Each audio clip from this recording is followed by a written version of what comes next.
Ladies and gentlemen,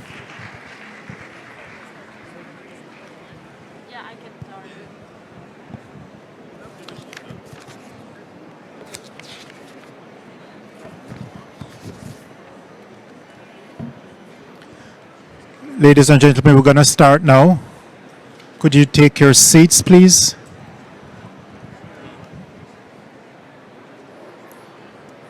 Thank you very much. Take your seats, please.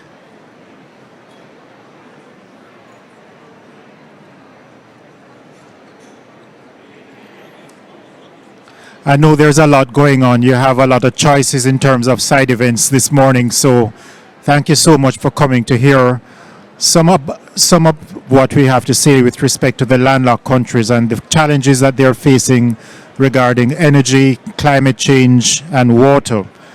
I do want to recognize on the podium the Deputy Foreign Minister of Tajikistan, Mr. Mufazzar Hussein Zoda, and to his right with him we also have the head of IRENA, Mr. Francesco La Camera. He's the Director General of the International Renewable Energy Agency. We're going to hear from these gentlemen and some others in terms of sharing their experiences of landlocked countries. I also want to recognize His Excellency Mr. Mangaliso Ndlovu, who is the Minister of Environment, Climate, Tourism and Hospitality Industry of Zimbabwe. We have online Mr. Liu Zhenmin, who is the UN Under-Secretary General for the UN Department of Economic and Social Affairs, that's UNDESA. And we also have online a friend and colleague of mine, Ms. Mami Mizutori, who is the Assistant Secretary General and Special Representative of the UN Secretary General for Disaster Risk Reduction. So let me just extend a warm welcome to you all at this side event. The title of this side event is Enhancing Capacity of Landlocked Developing Countries to Address Climate Change, Energy, and Water-Related Challenges during the COVID-19 era. Simply put, they're sharing their experiences and putting forward some possible solutions. I should say to you that this event is being jointly organized by my office, the UN Office of the High Representative of Least Developed Countries, Landlocked Developed Countries, and Small Island Developing States. And co-organizer is the government of Tajikistan, as well as UNDESA and IRENA. I should introduce myself. I am Courtney Rattray of the OHR LLS, and I will be moderating this event today. Our aim at this event is really to discuss the impact of climate change on LDCs. We also aim to identify the specific challenges that are faced by these countries and to reflect on how COVID-19 has been impacting the situation that they face. And I really want to highlight the effective solutions. We're trying to have a solutions-oriented meeting that gives practical recommendations on how to better support these countries, the landlocked developing countries. I think this is particularly important, especially as we look ahead to the UN SDG Decade of Action and our ambition to fulfill the Sustainable Development Goals. So to address these issues, as I said, we have a distinguished list of speakers that include Mr. Liu Zhenmin, the Under-Secretary General, as I said, Mr. Mufazzar Hussein Zoda, the Deputy Foreign Minister, and Mr. Le Camera. So what I will do now is to begin. I know Mr. Liu has been online waiting for some time. I'm going to, as a co-organizer, I'm going to ask Mr. Liu if he could deliver his remarks right now. Mr. Liu Zhenmin, the floor is yours. Thank you. Yes. Thank you, Courtney. Excellencies, distinguished participants, dear colleagues, ladies and gentlemen. I'd like to start by asking for indulgence for not being able to join you in person at this COP26 due to my many of engagement at the current UN General Assembly. But I'm pleased to join you this side event enhancing capacity of landlocked developing countries. Its focus on climate change, energy, and water-related challenges amid the COVID-19 pandemic is the most timely. The pandemic pushed about 120 million people into extreme poverty in 2020. It reveals the past development economic gains, with the poor and the disadvantaged groups bearing the greatest brunt. And it closed the gaps in access to clean water distribution and electricity supply. In landlocked developing countries, over half of the total land is dry land. Agriculture is a major sector providing employment, around 44% on average. Landlocked developing countries have to bear the high cost of cross-border energy trade and energy transit. Due to all these challenges, water, food, energy security is becoming critical for their existence. Indeed, water is essential for energy production, electricity, and hydropower generation. And water use efficiency depends on efficient food production. In arid regions, glaciers and snow cover are precious water sources. Yet, as climate change marches on, they are quickly disappearing, impacting water supply and management, food production, and energy consumption. Distinguished participants, ladies and gentlemen, the Water Action Decade 2018 to 2028 is aimed at addressing these critical challenges. Its aim to achieve sustainable development and integrated management of water resources is intended to promote efficient water usage at all levels. This also means taking into account the water, food, energy, and environment nexus. Significantly, the United Nations will convene in 2023, the 2023 Water Conference, to review the first half of the decade, as well as water-related SDGs. This conference, to take place in New York in March 2023, will be the first UN conference solely dedicated to water for nearly a half century, after the Mar del Plata Water Conference in 1977. All member states and relevant stakeholders, especially those in vulnerable countries, are encouraged to fully utilize this opportunity. Landlocked developing countries need global support of financial and technological assistance and capacity development. Such support is essential for developing countries to tackle their geographical challenges and help deliver the 2030 Agenda and the Paris Agreement. I thank you for your attention and my best wishes for the success of this important side event. I thank you. Thank you so much, Mr. Liu, for those remarks. Next, we will have His Excellency Muzaffar Hussein Zoda. As I said, he's the Deputy Minister of Foreign Affairs of Tajikistan. Mr. Hussein Zoda, please come to the podium.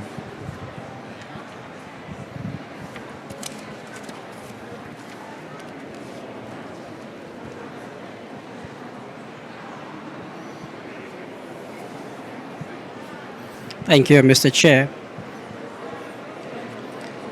Distinguished audience, distinguished Under-Secretary General Mr. Dray, distinguished Under-Secretary General Mr. Liu Zhenmin, Excellencies, ladies and gentlemen. At the outset, I would like to thank the UNDESA and the UN OHRLLS for co-organizing of our high-level side event aimed at strengthening capacities in addressing climate change, energy and water access, and other challenges during the COVID-19 era from the perspective of the landlocked developing countries. I'm confident that today we will share our views and discuss specific impact of climate change on LLDCs and identify our priority needs that should be addressed to ensure LLDCs stable and significant progress with focus on water-related issues, food security, energy connectivity, and other challenges including the global pandemic. Dear participants, the COVID-19 pandemic has upended countless lives around the world, and it will definitely hamper and delay achieving SDGs, particularly in LLDCs, and Tajikistan, as one of the landlocked developing countries, is no exception. One of the most important interventions by the government of Tajikistan during the outbreak of COVID-19 was the rapid scaling up and strengthening the national laboratory capacity for COVID-19 testing. My government established a national multi-sectorial COVID-19 task force chaired by the Prime Minister and approved the country preparedness and response plan for COVID-19 and risk communication and community engaged plan, which we prepared very kindly with the assistance of the UN entities in Tajikistan. The United Nations has called for a COVID-19 socioeconomic response that is underpinned by building back better and leaving no one behind. Guiding by these principles, Tajikistan, as the LLDC, commends the efforts made by the United Nations for the need of global solidarity to overcome this challenge, avoiding vaccine nationalism and providing vaccine for all. Another challenging issue is climate change. That is also a serious obstacle to achieving the Sustainable Development Goals in various LLDCs, including Tajikistan. My country, with 93% of its territory covered by mountains, is very much concerned, along with other countries in the region, about changes in the hydrological cycle leading to severe floods and droughts and causing a negative impact on water, energy, and food security. Unfortunately, our country loses hundreds of millions of dollars annually as a result of waterborne disasters, and in many cases, natural disasters cause human losses and destruct the vital infrastructure. Distinguished colleagues, one of the serious impacts of the climate change is the melting of the glaciers, which is the main source of drinking water in Central Asian region. As a result of climate change and unprecedented warming, more than 1,000 of the 13,000 glaciers of Tajikistan have completely melted. According to the available statistics, the Fetchenko Glacier in my country alone has shrunk to 1,000 square meters in recent decades and lost 16 cubic kilometers of ice. This all is happening despite the fact that up to 60% of all circulation water resources originate from Tajikistan glaciers. Our country ranks 135 in the world in terms of carbon dioxide emissions and produces 96% of its electricity in hydropower plants. The President of Tajikistan, His Excellency Mr. Imam Ali Rahman, has made concrete proposals at international conferences on several occasions to find solutions to the problems associated with climate change and water issues. In this regard, as a member of the founding group of the World Water and Climate Coalition, the President of Tajikistan proposed at the first high-level meeting to declare the year of 2025 as the International Year for Preservation Glaciers. We firmly believe that this initiative will help to attract more attention of the world community to the water and climate issues and the melting of glaciers globally, particularly in the LLDCs. The establishment of the International Fund for Glacier Preservation under the auspices of the United Nations is another step that could provide a basis for comprehensive research and effective solutions to this global problem. Dear friends, Tajikistan is recognized as an initiator and a lead country and contributes to the process of promoting water and climate issues in the global development agenda and submitting relevant UN resolutions on these issues. The International Decade for Action, Water for Sustainable Development 2018 and 2028, initiated by Tajikistan and declared by the United Nations, is under implementation currently. The international community is looking forward to the United Nations Conference on the Comprehensive Midterm Review of this decade to be held in New York in 2023. Because in almost 50 years, it will be the second special conference of the United Nations on water, which will once again prove the key role of water issues in the global development agenda and the achievement of the Sustainable Development Goals. We're proud that Tajikistan, together with the Kingdom of the Netherlands, are elected to co-chair of this important international forum. In this regard, we have already begun preparations with our partners, including the Kingdom of the Netherlands and the United Nations Department for Economic and Social Affairs, and are taking steps to organize a comprehensive and high-level conference. We would like to encourage all stakeholders to cooperate extensively in this process. Let me recall that in June 2022, our country will host the International High-Level Conference on the review of the International Decade for Action, Water for Sustainable Development. We believe that this forum will play an important role in the preparations for the 2023 Water Conference. Taking this opportunity, I reaffirm my country's readiness as part of the LLDCs to advance water and climate issues at all levels, especially in cooperation with the United Nations. And I thank you for your attention.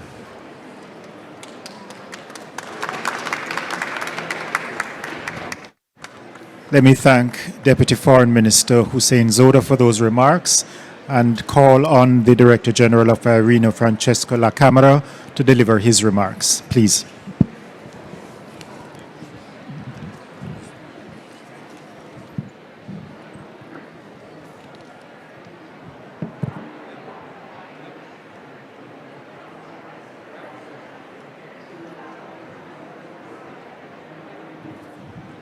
So thank you, and it's my great pleasure to participate in this event. And let me extend my gratitude to the co-organizer, so the Office of the High Representative, UNDESA, and the government of Tajikistan, all whom are also close partners of ARENA. And the topic we are discussing today is aptly linking several inseparable issues.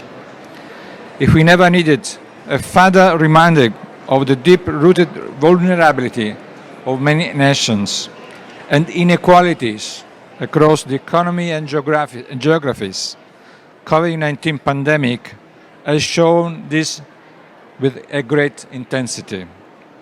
And we see that overcoming the challenges must start with some essential prerequisites. This is why the Vienna Programme of Action for the Landlocked Development Country clearly puts energy as one of its fundamental priorities. Without energy, access to water, health services, and information is hampered. Unreliable and outdated energy systems cannot drive prosperity of economies and communities. And air pollution and climate change concern shift focus toward modern and clean energy sources. It is essential to make the right choices as we look beyond the health crisis. Unlike any others, the renewable energy sector has shown a remarkable resilience in the past 2 years. The cost of solar and wind power continue to decline, with new solar and wind projects increasingly undercutting even the cheapest and the least sustainable existing coal-fired power plants. And the number of jobs in the sector increased by 500,000 in the last year to 12 million worldwide. But this positive trend is yet to be realized in the LLDCs. This country has a great potential to produce renewable energy ranging from hydropower to solar, wind, bioenergy, and geothermal sources. Still, 58% of people in these nations live without energy access. This is simply not acceptable, especially when we have the solution at hand. Enabling access to renewable energy will ensure clean water, adequate nutrition, job creation, and education, among others. It will open avenues for industrial development and resilience of the system in the face of climate change. Support LDCs through technical advice and capacity building for renewables is ARENA's priority. We are pleased to be working with the Office of the High Representative on a joint report on scaling up renewables energy in the LLDCs. The report will include recommendations and action on how to build a renewable-based and resilient energy system, close the energy access gap, and harness the socioeconomic and environmental benefit of renewable energy. We are also providing direct support to country, and the past year has been dedicated to enhancing renewable energy ambition in the NDCs. We have worked with 70 countries, including Mali, Niger, Uganda, Botswana, Sudan, Azerbaijan, Bhutan, Paraguay, Kazakhstan, Kyrgyzstan, and Uzbekistan. We aim to provide very practical support based on our extensive expertise. For instance, we deploy the Renewable Readiness Assessment, the RRA, in coordination with governments to help understand how to improve the conditions for renewables deployment. At the moment, RRA implementation is ongoing for Burkina Faso and Kyrgyzstan, with a recent RRA being completed for Botswana and Paraguay. Another example, especially relevant for our discussion today, is ARENA's technical support to advance the deployment of renewables to health facilities. We are now working in collaboration with WHO, with Burkina Faso, on an assessment for the electrification of rural health facilities, and we will expand this program in several other countries. Let me briefly reflect on investment, including the private sector investment, which is a major barrier for the LLDCs. We have shifted our institutional focus toward this area and have created the Climate Investment Platform with our colleague from UNDP, C4All, and GCF. We are already seeing a great interest in CIP, and we have made progress in creating a pipeline of projects. As soon as the conditions allow, we will organize investment forum in all regions to support matchmaking and make this pipeline a reality. Moreover, just yesterday, together with the government of the UAE, our host country, the host country of ARENA, we launched the Energy Transition Accelerator Facility, a fund that will mobilize $1 million capital to developing countries to accelerate the scale of renewable energy deployment to meet the climate and investment priorities and development priorities. The UAE generously pledged $400 million already and will be operationalizing this facility in the coming month. Let me conclude by saying that you can fully count on ARENA support through our vast repository of analysis, data, and products, and our collaborative effort with all our members to ensure the energy transition in LLDCs is achievable, is sustainable, and is just. Thank you very much.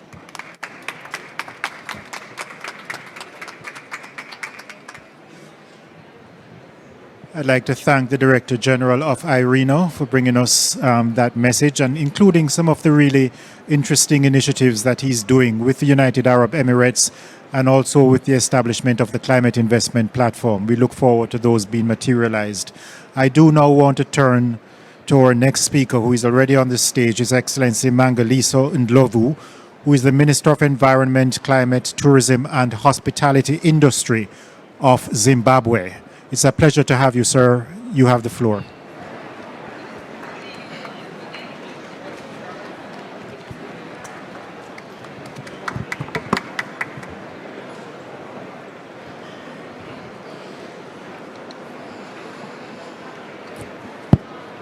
Thank you, Program Director, Your Excellency, Mr. Ratai, Under Secretary General and High Representative of the least developed countries, landlocked developing countries, and small island developing states, Excellencies, distinguished guests, ladies and gentlemen.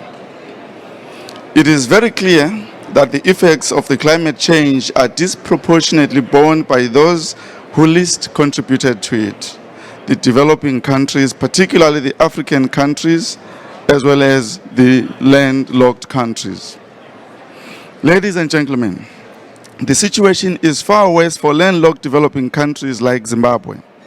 I want to thank the organizers for this very important event, for providing a platform for us to focus on these vulnerable countries, with the hope that our peculiar circumstances will drive us towards shared solutions to both the COVID-19 pandemic and the climate change crisis. Zimbabwe has in the last 3 decades experienced increases in temperatures, extreme weather events, and changes in the weather patterns. The frequency and magnitude of droughts, floods, heat waves, and erratic rainfall patterns has noticeably increased. The tropical cyclone Idai is still fresh in our minds, affecting an estimated 270,000 people in Zimbabwe, more than 340 lives lost, and many others still missing. We had villages that were completely buried. A significant number of surviving households lost everything, including shelter.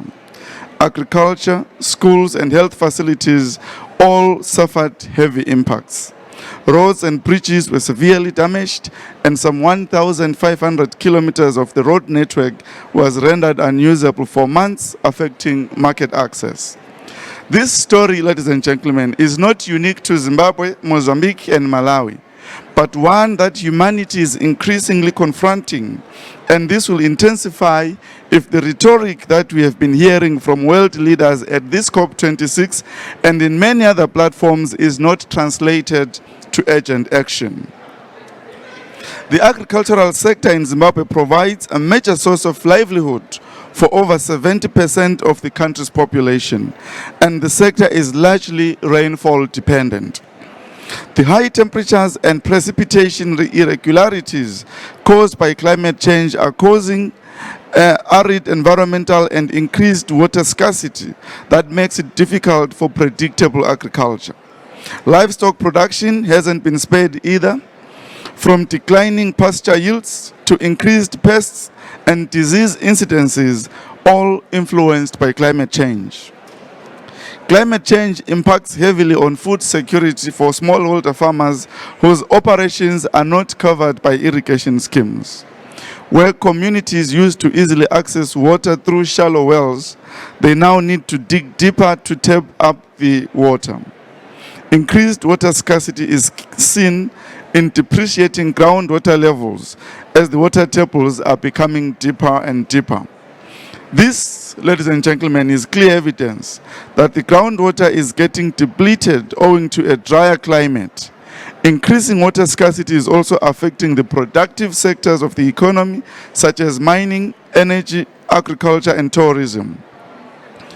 Hydropower contributes a significant proportion to our country's electricity generation, contributing an estimated 50% of the energy mix at its peak, with the potential to increase to 70%. Recurrent droughts have led to the decrease in water levels of major water reservoirs, including Lake Kariba, which affects electricity generation with subsequent impact on other sectors. The COVID-19 pandemic has added to the impact of climate change by presenting additional costs to the economy. Global logistics were disrupted at unprecedented levels, and for countries without access to the seas like ours, we were at the mercy of lockdowns and travel restrictions from neighboring countries. Again, this is not a story unique to Zimbabwe, but to all other landlocked countries. Distinguished guests, I'm not here to just mourn and highlight the desperate situations landlocked countries face, but to demonstrate that there are solutions if we all worked together. Zimbabwe has made efforts to adapt and mitigate the impact of climate change, and I'll highlight just a few of the solutions that we are implementing. We have developed supportive policies and strategies that include the National Climate Policy, the National Climate Change Response Strategy, the National Renewable Energy Policy, the National Agriculture Policy Framework of 2018, and the National Biofuels Policy. And in addition, the country has communicated its revised, ambitious, national determined contributions to the UNFCCC, together with the Low Emission Development Strategy. The revised NDCs commits to a 40% economy-wide per capita greenhouse gas emissions reduction target by 2030, and this includes an adaptation component. As I speak, the country has made significant progress in its national adaptation planning process. Among the priorities in the national adaptation planning process and the revised NDC's adaptation component are early warning and disaster risk reduction, climate smart agriculture, climate resilient infrastructure development, and resilient and sustainable water resource development. Furthermore, Zimbabwe is finalizing the development of its water resource master plan to guide water resource development and management. The process incorporated future climate scenario projections to guide water resource development and management. In November 2020, Zimbabwe launched the National Development Strategy 1, which charts policies, institutional reforms, and national priorities needed from 2021 to 2025. And climate action is at the heart of the plan, which is addressed in most of our sectors. Climate change solutions that Zimbabwe is promoting for scaling up and replication include climate smart agriculture, the training of smallholder farmers, improved management of wetlands, as well as in the energy sector where we are promoting ethanol blending, solar water heaters, energy efficiency improvements, increased use of hydropower generation, among others. And let me just highlight as I conclude some of the areas where Zimbabwe requires enhanced capacity to be able to promote climate action and post-pandemic recovery. Zimbabwe requires increased access to adequate financial support to implement our adaptation and mitigation strategies to achieve the goals set out in our revised NDCs.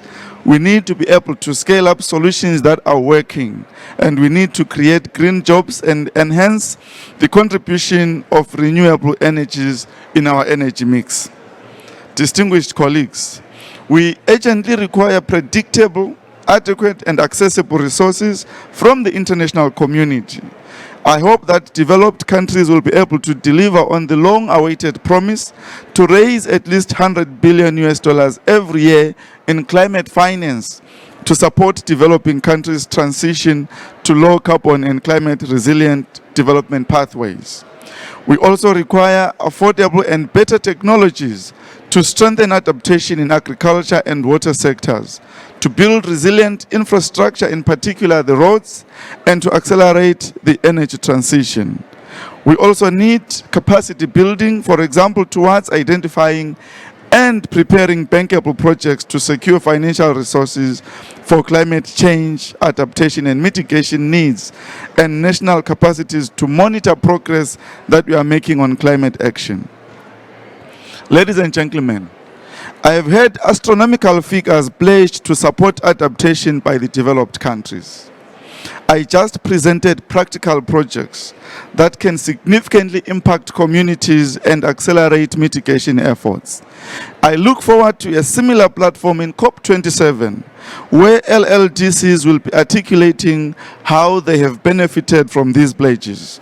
In conclusion, I wish to assure you, Under Secretary General of Zimbabwe's commitment to implement the Vienna Programme of Action for Landlocked Developing Countries and the 2030 Agenda for Sustainable Development. I thank you.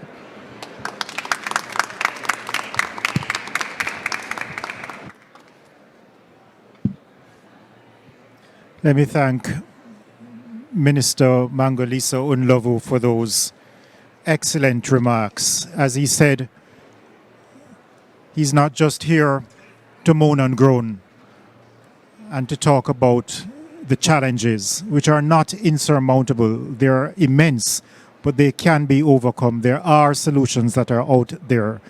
And you heard what he said, that Zimbabwe already has a national climate change response strategy. They have a very ambitious revised NDCs, and they're undertaking climate smart action that will affect their agriculture industry, their energy industry, and benefit through resilience their small farm holders. So I think a lot is done, but you heard what he says. There is a need for financing, and not just for financing, for adequate financing for adaptation, he needs predictable financing and accessible financing. It's a very powerful message that I think has resonated certainly with me and hopefully with a lot of you. You know, we have a couple more speakers, but I'm going to ask you to indulge me because I have some of my own remarks to make, which I will use the prerogative of the moderator to do that at this time, and then we will go back to the other speakers on our list. As you may know, ladies and gentlemen, these 32 countries, the landlocked developing countries, are characterized by certain structural difficulties, let's say. They are very remote from world markets. They have cumbersome transit procedures, and they operate with multiple risks that result in very high cost of doing business, that is trading costs. And this leads, I think, to limited export earnings, constrained private capital inflows, and a restricted ability to mobilize domestic resources. So these structural vulnerabilities and limited productive capacities of landlocked developing countries expose them disproportionately to the impact of climate change. And these impacts, I should say, are not getting any better. They are worsening as these countries are confronted with more extreme weather events such as storms, cyclones, and floodings. Added to this is an increased frequency of heat waves that are getting hotter and indeed that are lasting longer. And disturbed rainfall patterns are causing prolonged droughts, more intense rainfall, floods, and disrupted water supply. You know, over half of these countries, over half of the LLDCs, land is categorized as dry land, and 60% of their populations are located in these areas. And what does this mean? This means that huge numbers of people are vulnerable to the impact of climate change. Wildfires are now more common than ever before, as seen in the extreme heat waves that took place in 2019 in Southern Africa, and also in the LLDCs that are located in Latin America. At the same time, the mountainous regions of countries like Bhutan, Nepal, we have the Deputy Foreign Minister from Tajikistan here, mountainous regions like Tajikistan, and in Latin America you have countries like Bolivia. You have rising temperatures that are melting glaciers, and this results in much more landslides, flash floods, and reduced water availability. I think you heard the Deputy Foreign Minister from Tajikistan say earlier that there are 1,000 of Tajikistan's 13,000 glaciers have completely melted. Bear in mind that these glaciers account for over 60% of the water resources of Central Asia. So over the long term, threats from this melting include stressed water supplies, which impact agricultural, irrigation, fisheries, and navigation. The meltwater that glacial lakes have left behind risk collapsing in sudden and catastrophic glacial lake floods. The overdependence of LLDCs on climate-sensitive resources such as agriculture, livestock, forestry, water, and fisheries make them increasingly vulnerable. Increased desertification and recurrent droughts in the Sahel region in southern Africa have affected agriculture and water security. And they have had detrimental effects on food security, livelihoods, and on the economies of these countries. The increasing frequency of extreme climate events is compounding those structural weaknesses that I mentioned earlier. The human cost is growing, and the burden on national infrastructure projects is increasing. Just look at the impact of tropical cyclone Idai in 2019, which struck Mozambique, Malawi, and you heard from the minister from Zimbabwe, it had a huge impact on his country with devastating consequences. And that same year, 2019, in South Sudan, Heavy rains submerged whole communities that were already facing a humanitarian crisis. Flooding in LLDCs and transit countries is another element of the climate catastrophe that is compounding the existing weaknesses. When transport infrastructure is impacted, transit trade is slowed down, or even it comes to a complete stop, putting further constraints on the ability of these countries to compete on the global market. I am sure that many of you have seen the IPCC report that confirms that climate change is running faster than we are, and that we are running out of time. With continued failures at the global level to meet the promises of Paris, the latest data tells us that we are heading for 2.7 degrees temperature rise, not 1.5. For landlocked developing countries, that difference between 2.7 and 1.5, that 1.2 degree difference, is like the difference between night and day. It is vital, therefore, that we act now by investing in adaptation, mitigation, and eventually reversing the effects of climate change. The LLDCs have very limited institutional human capacity or financial resources, as you have heard, to tackle these challenges that arise from climate change. And the COVID pandemic has increased their vulnerability to the impact of disasters and reduced their climate change adaptation capacity.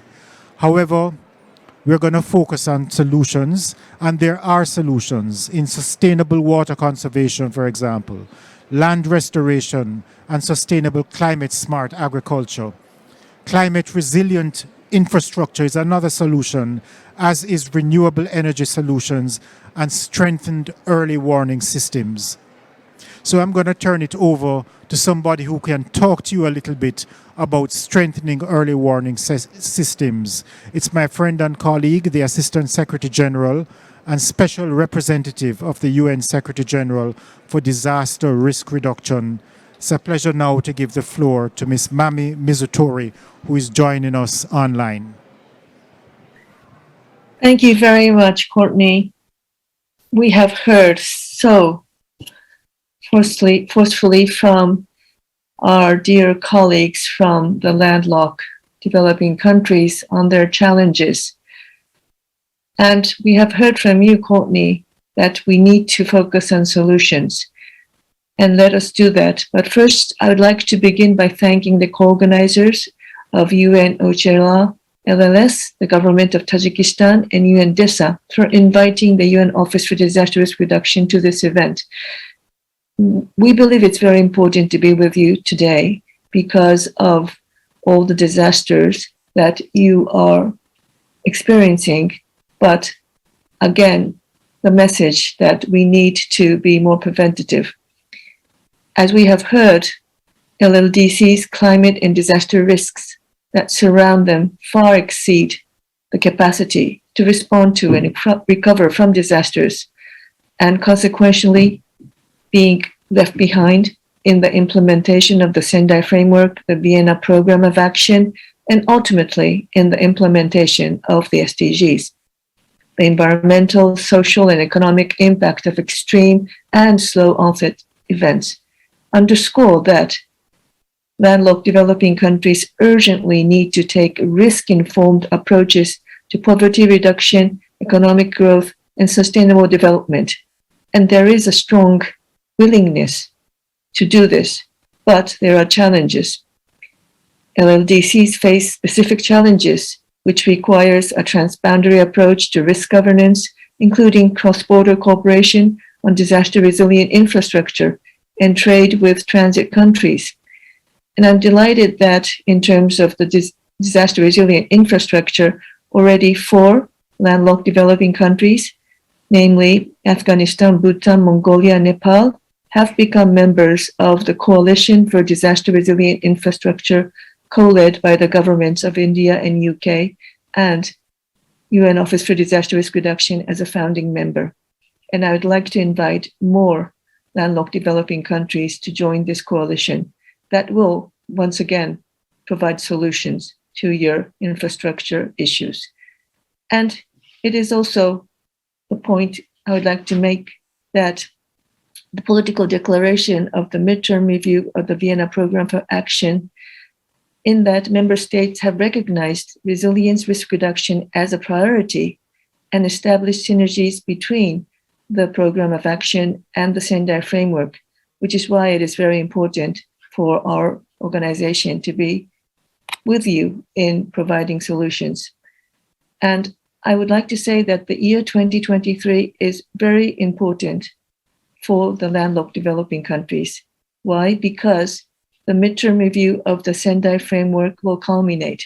We will look at the challenges and we will enhance our political will to move forward. So will, in the same year, the process to develop a successor to the Vienna Program of Action will happen, and the global stock taking of the Paris Agreement. These are very important opportunities which will strengthen synergies and identify priority actions for landlocked developing countries and transit countries to reduce risk and build resilience. Let me just mention two things that we are doing concretely on the ground in order to support LLDCs in tackling climate and disaster risks and building resilience. One, we are taking forward what is called the Comprehensive Climate and Disaster Risk Management Program, which is a program to support countries with special needs, including, of course, LLDCs, so that you can take a systemic approach towards both disaster and climate risk management, integrating them, bringing them together so that they will allow to make your policies risk-informed. The other initiative we are taking forward now is what is called the Global Risk Assessment Framework. This is an initiative to support vulnerable countries to combine your climate data and also other data around elements of risk, including the vulnerability data, the exposure data, and this again will inform your development and humanitarian planning. Most recently, in order to mobilize partnerships and advance joint efforts, UNDRR and WMO, we have jointly launched a Center of Excellence for Climate and Disaster Resilience in Geneva. This center will promote a comprehensive understanding of risk across multiple countries, including the LLDCs. So let me conclude by calling for 3 actions to increase support for integrated disaster risk reduction and climate change adaptation for the landlocked developing countries. First, we need to dramatically raise ambition for reducing and managing risks due to climate change, which requires a 50-50 share between adaptation and mitigation in the 100 billion annual climate finance. Second, we need to significantly increase support for averting, minimizing, and addressing losses and damages with the full spectrum of risk addressed, including risks from both extreme and slow onset events triggered by climate change, as well as all other hazards. And third, finally, we need to accelerate predictable and risk-informed investment and financing so that landlocked developing countries can better respond to their longer-term planning needs. We are with you with Courtney. We are with you with the whole UN system, and I wish you a very successful event for the rest of the day today.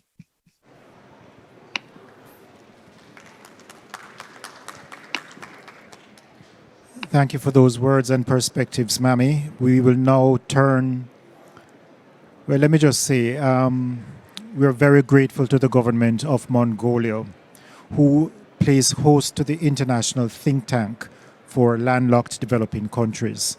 And we will now hear from the Director of Operations and Research Coordinator of that International Think Tank for LLDCs, who is Mr. Dulgun Damdin Odd. Mr. Damdin Odd, the floor is yours.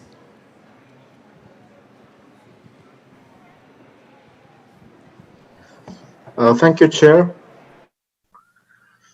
Your Excellency Courtney Ratway, and the Secretary General and High Representative for Landlocked Developing Countries, and Your Excellency, Mr. Liu Jianmin, Undersecretary General, Department of Economic and Social Affairs, His Excellency, Mr. Muzaffar Husseinzoda, Deputy Minister of Foreign Affairs of Tajikistan, Excellencies and distinguished participants, and ladies and gentlemen. First of all, I would like to express my appreciation for the invitation to this side event, and I'm delighted to virtually join you as a think tank and advocate for the landlocked developing countries.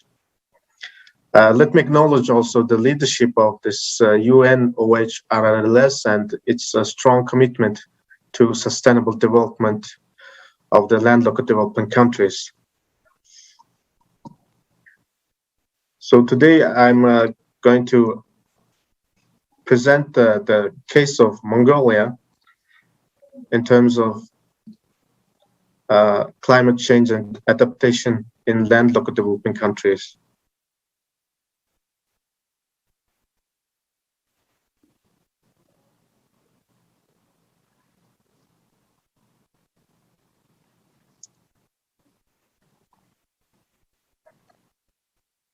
Excuse me.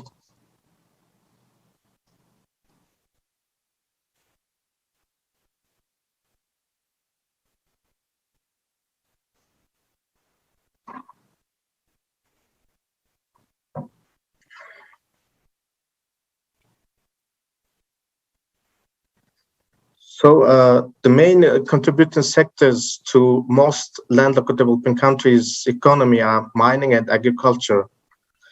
And one of the priorities of the Vienna Program of Action is the structural transformations and economic diversification.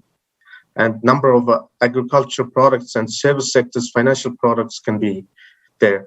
And LLDCs are dependent on the experts and have a large share of the population involved in agriculture and food production, processing, transportation, and distribution, making them especially vulnerable to the natural disasters and the pandemic.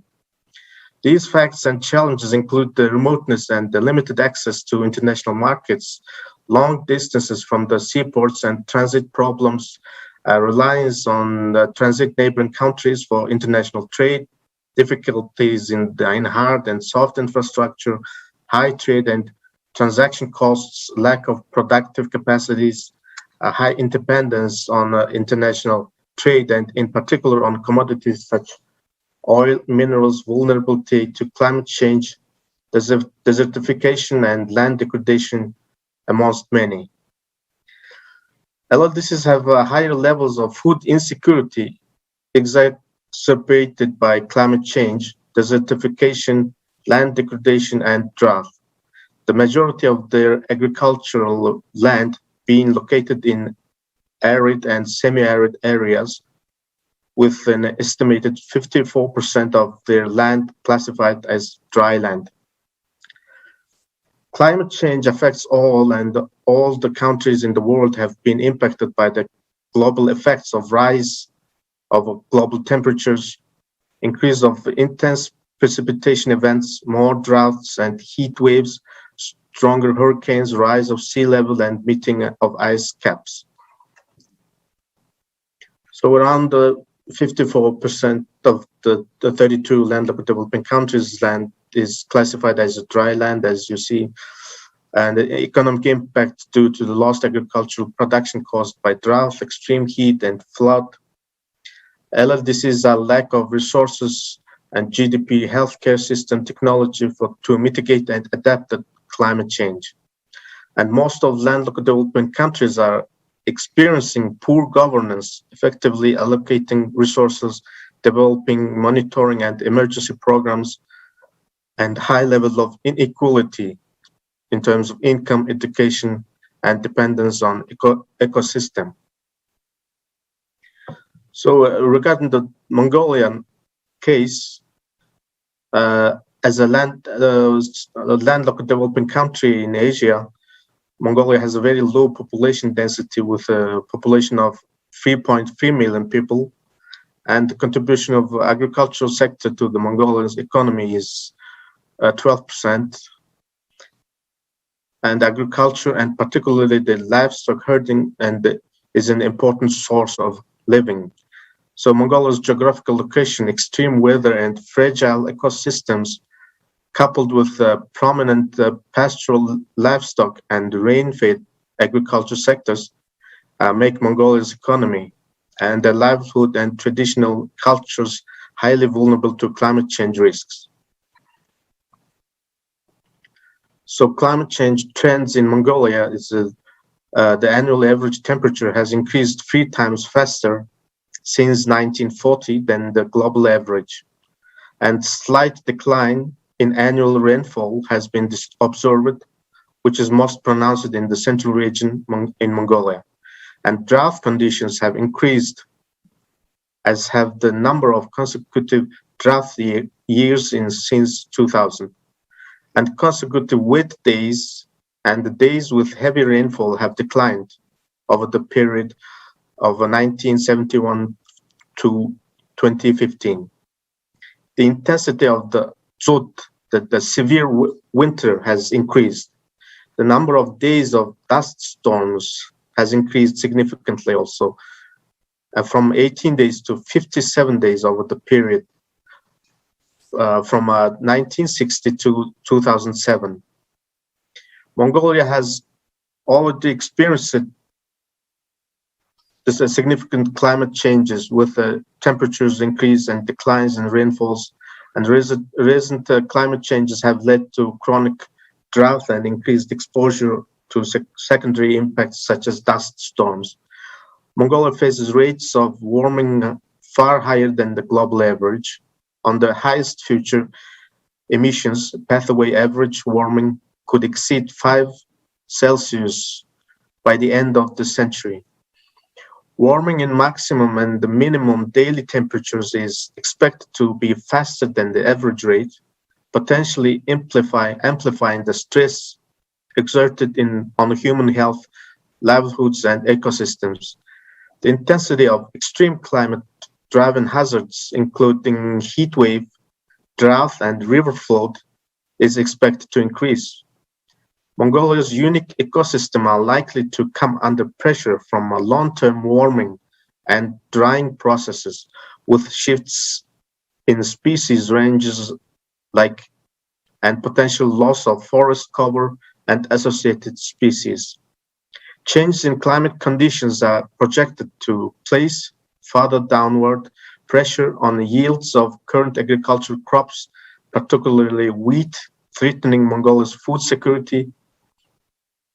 And without concerted disaster risk reduction efforts and support to communities to adapt, Mongolia's poorest communities face significant damage and loss. Focus is needed on the interplay between climate changes and current development trends in Mongolia. Unplanned development in flood-exposed areas and air pollution issues could interact with the climate changes to enhance health risks and inequalities. So here I'm showing you some natural disasters occurred in Mongolia year over the year, and the floods, dry weathers, dust storms, and the severe harsh winter, which impacts to herders a lot, and the economic impact is very huge. So the climate change adaptation policies and strategies in Mongolia is the National Action Program on Climate Change, adopted in 2011, which policy is focused on national capacity building for adaptation with an important role for public awareness and participation, which are emphasized as important barriers and gaps in the climate change work of the national society. The second is government policy on disaster protection, an important basis of the ongoing forecasting efforts for disaster risk reduction in Mongolia, as this policy document explicitly emphasizes the importance of technology and early warning to prevent disaster impacts. Green Development Policy, adopted in 2014, aims to ensure environmentally friendly economic growth and is therefore an important document for work on climate adaptation. Mr. Damdin Odd, Mongol- hello. We're starting to run over time, so if you could just bring your remarks to a close, we'd appreciate Yes. it. Thank you. This is my last slide. So a national determined contribution aims to create forest ecosystems well adapted to climate change and enhance carbon sink by implementing sustainable forest management.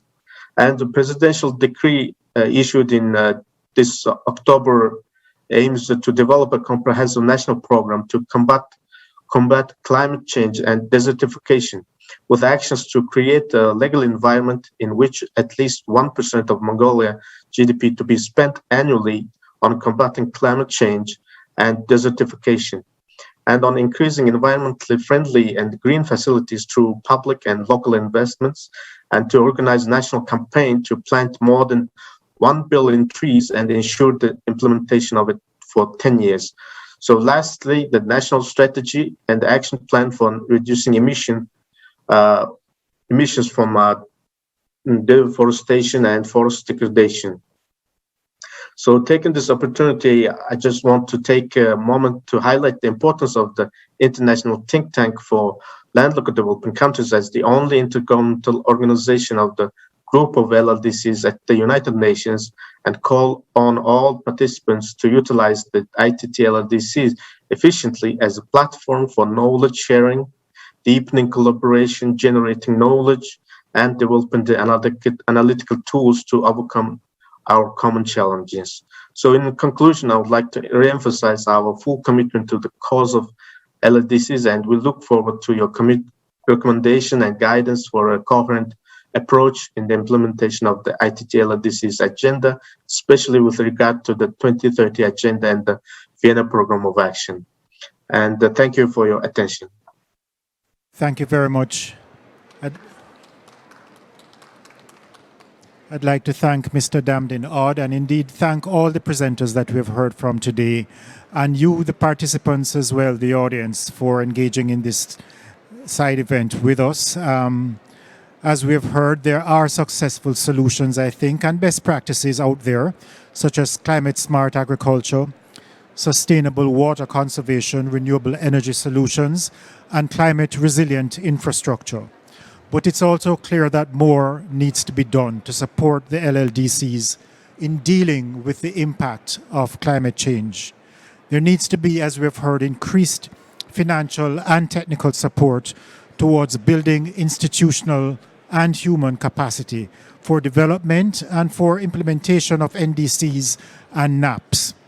We need increased technology transfer as well towards mitigation and adaptation, and increased finance, climate finance for LLDCs, and capacity building towards accessing that climate finance.